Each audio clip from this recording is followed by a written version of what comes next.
Hello students. Hello students of +1 math. Today birthday of Shakuntala Devi, which is known as human computer. It is Indian woman. It is known as human computer. It means उसका जो mind था, calculation थी, वो calculator से भी fast थी। तो ये हो सकता है कल को आप में से कोई ह्यूमन कंप्यूटर या ग्रेट मैथमेटिशियन बने। इस उम्मीद के साथ हम आज एक नया चैप्टर स्टार्ट करते हैं, trigonometry, third chapter. Trigonometry third chapter हम स्टार्ट करते हैं। Trigonometry it is a Greek word. ये दो वर्ड से बना है, trigono and metron. It means measuring the sides of triangle, यानी ये ट्रायंगल की साइड्स को मापने का। कहाँ यूज करते थे? पुराने वक्त में हम दूर से, जैसे जहाज या माउंट एवरेस्ट, समुद्र में जहाज कितने डिस्टेंस पे है, तो इसकी हेल्प से हम निकाल। आप तो इंस्ट्रूमेंट बन गए, पहले ऐसा नहीं होता था, हम वहां पर इसका यूज करते। तो चलो come to the point students, now start. First trigonometry करने से पहले इसका बेसिक जो कि हमने 10th में किया था, उसी को एक बार आप कम से कम उसका बेसिक समरी एग्जाम्पल 8-9 चैप्टर को आपको देख लेना चाहिए। मैं भी कुछ शॉर्ट में, ब्रीफ में आपको 10th का सिलेबस थोड़ा करवा रहा हूं। सबसे पहले देखो, एक राइट एंगल ट्रायंगल होती थी जिसमें ये 90 था। 90 के सामने जो एंगल होता था, जो साइड होती थी, वो हाइपोटेन्यूज कहलाती थी। जो अपन एंगल यूज करते थे, सपोज को ये एंगल अपना थीटा यूज करते, तो ये हमारा बेस होता था और दूसरा ये परपेंडिकुलर होता था। फिर हम इस रेशियोज को नाम देते थे।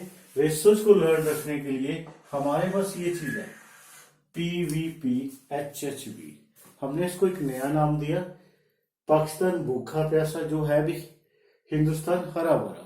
इसकी हेल्प से हम 6 की 6 ट्रिग्नोमेट्री फाइंड कर सकते हैं। पहले आते हैं P/H साइन थीटा, यानी perpendicular upon hypotenuse sine theta. फिर है V/H यानी base upon hypotenuse cos theta. फिर है tan theta perpendicular upon base, तो ये हो गया tan theta perpendicular upon base. tan theta को हम sin theta upon cos theta भी लिखते हैं, क्योंकि अगर h से इसको भी डिवाइड कर देंगे, इसको भी, P/H क्या हुआ? sin थीटा, V/H क्या हुआ? Cos theta. इसका मतलब टेंजेंट थीटा को sin theta upon cos theta भी लिखा जा सकता है। उसके बाद साइन का रेसिप्रोकल H/P, इसको इस रेशो को नाम देते हैं कोसेक थीटा। कोसेक थीटा यानी 1/sin थीटा भी कह सकते हैं। सिमिलरली H/B, इस रेशो को नाम दिया जाता है सेक थीटा, जो कि कोस थीटा का रेसिप्रोकल है, 1/cos थीटा। ऐसे ही बेस अपॉन P, PB/B, ये होगा कोट थीटा। इस कोट थीटा को 1/tan थीटा भी लिख सकते हो, जैसे साइन अपॉन कोस था, ये कोस अपॉन साइन है।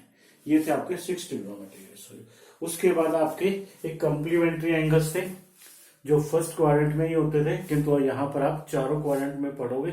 फिर हम 10th का जो बेस है, यानी ABC ट्रिग्नोमेट्री की सीख रहे हैं। Sine 90 - theta, cos theta, cos 90 - theta, sine theta, tangent 90 - theta, cot theta, cot 90 - theta, tan theta.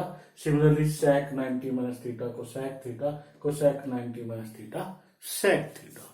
ये कॉम्प्लीमेंट्री एंगल्स हैं। उसके बाद 3 आइडेंटिटीज होती थी, sine square theta plus cos square theta equal to 1, 1 + tan square theta equal sec square theta, 1 + cos square theta equal cosec square theta. ठीक है students, अब आपको एक स्पेसिफिक एंगल वाली टेबल भी समझा देते हैं।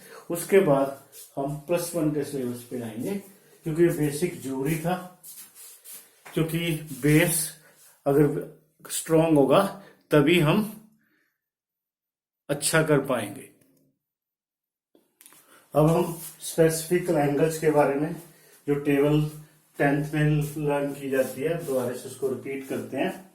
0 30 degree, 45 degree, 60 degree and 90 degree. इसके लिए सबसे पहले 0 to 4 तक काउंटिंग लिखते हैं। 0 1 2 3 4। इसके बाद 4 से इसको डिवाइड करते हैं। 4 से डिवाइड करके सभी का स्क्वायर रूट लिख लेते हैं। तो ये 0, 1/1 का स्क्वायर 1 ही होता है स्क्वायर रूट, 4 का स्क्वायर रूट 2, 2 1 स्क्वायर रूट 2, 3 4 का स्क्वायर रूट 2 1। ये हमारे पास साइन थीटा की वैल्यूज आ गई। Sine 0 degree, sine 30, 45, 60, 90। अब इसको हम रिवर्स ऑर्डर में लिखते हैं। 1√3/2, 1√2, 1/2, 0। इसका मतलब ये आपके पास कोस थीटा की वैल्यूज आ गई। कोस 0 1, कोस 30 √3/2, कोस 45 1/√2, साइन कोस 60 डिग्री और 90। उसके बाद tan थीटा की वैल्यू साइन अपॉन कोस होता है 0/1, 0, 1/√3, 1/1, √3, 1/0। याद रखो 1/0 मीन्स नॉट डिफाइंड या इंफिनिटी। नॉट डिफाइंड भी कह सकते हो और इंफिनिटी भी बोल सकते हो। यानी ये टेंजेंट थीटा की वैल्यू आ गई। इसके बाद साइन थीटा का जो उल्टा करोगे कोसेक थीटा हो जाएगा। यानी इस वैल्यूज को उल्टा कर दोगे कोसेक थीटा, यानी ये 0/1 है, 1/0 हो जाएगा। अगेन कह सकते हो ये नॉट डिफाइंड हो गया 1/0। ये उसका उल्टा करोगे कोसेक थीटा, 30 की वैल्यू आ गई। ये कोसेक 45 उल्टा यानी √2/1। ऐसे ही 60 की, 90 की। इस प्रकार से आप एक बार 9th चैप्टर 8 और 9 का 10th के सिलेबस में से भी थोड़ा रीड कर लेना। मोस्टली मैंने आपको करवा भी दिया है। सबसे पहले एंगल्स देखो, ये आपकी इनिशियल लाइन होगी, दूसरी एक मूविंग लाइन है। तो जो ये एंगल है डायरेक्शन एंटी क्लॉकवाइज डायरेक्शन, तब ये थीटा एंगल होगा। यानी ये लाइन इनिशियल लाइन है, जो टर्मिनल लाइन जहां पर मूव करना बंद कर देती है इस साइड, ये पॉजिटिव थे। यानी एंटी क्लॉकवाइज डायरेक्शन जब एंगल बनेगा पॉजिटिव एंगल होगा। हमने इसको पॉजिटिव थीटा, ये आपका वर्टेक्स होगा। जैसे यहां पर हमने दूसरी साइड बनाया यानी क्लॉकवाइज, क्लॉक के हैंड्स ऐसे घूमते हैं। तो इस तरफ ये इनिशियल लाइन वही है, किंतु इस तरफ है टर्मिनल लाइन यानी अंतिम लाइन। ये वर्टेक्स होगा जिस पॉइंट दोनों का इनिशियल पॉइंट होगा। तो इस तरफ जो एंगल बनता है वो नेगेटिव एंगल यानी नेगेटिव थीटा जब क्लॉकवाइज डायरेक्शन में बने, जब एंटी क्लॉकवाइज डायरेक्शन बने तब पॉजिटिव थीटा।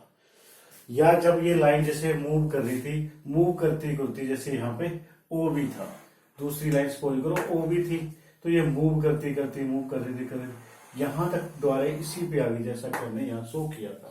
तो यानी पूरा चक्कर हो गया, यानी 1 complete revolution equal 360 degree. 360 degree, degree से तो ऑब्वियसली, तो अगर किसी सर्कल को एक पूरा सर्कल है, ठीक है, इसको ऐसे 360 पार्ट में डिवाइड करेंगे तो एक पूरा चक्कर 360 डिग्री होगा। और 1 डिग्री किसके बराबर होगा? 1 degree equal 1/360 degree of A complete revolution. ठीक है स्टूडेंट्स, तो इसका मतलब ये 1 डिग्री है। डिग्री के बाद मिनट और सेकंड भी आते हैं, यानी डिग्री, यानी जो ये प्लेस बना इसके बीच में, फिर इसको 60 पार्ट्स में हमने डिवाइड किया, तो 1 डिग्री जब हम इस बिंदु से लगाते हैं 1 डिग्री इसको बोलते हैं 1 डिग्री। ये बराबर होता है 60 मिनट के, 60 मिनट, जिसको आप 60 मिनट एक सिंगल डैश से शो करते हैं। इसका मतलब 1 डिग्री 60 मिनट के बराबर होता है, और 1 मिनट किसके बराबर होता है? 60 सेकंड डबल डैश से, यानी 1 मिनट इक्वल 60 सेकंड, यानी घड़ी की सुई वाला काम ही होगा। एंगल को हम कई तरीके से माप सकते हैं, तो डिग्री में है जो आप ऑलरेडी प्रीवियस क्लासेस में लर्न कर चुके हो, किंतु यहां पर ट्रिग्नोमेट्री में हम रेडियन में मापेंगे। और पॉइंट भी होते हैं, किंतु यहां पर हम रेडियन में, क्योंकि हमारे सिलेबस के अनुसार डिग्री और रेडियन का ही रिलेशन है, डिग्री और रेडियन में ही हमें बताया गया है। अब हम उसी के अनुसार करेंगे, ठीक है। इसमें सबसे पहले आता है रेडियन मेजर्स, यानी रेडियन को कैसे, एंगल को रेडियन में कैसे मापते हैं, ठीक है। ये हम नेक्स्ट वीडियो में करेंगे। फिलहाल आप यहीं तक रिवाइज करो। Thank you students. जय डीएवी, जय भारत।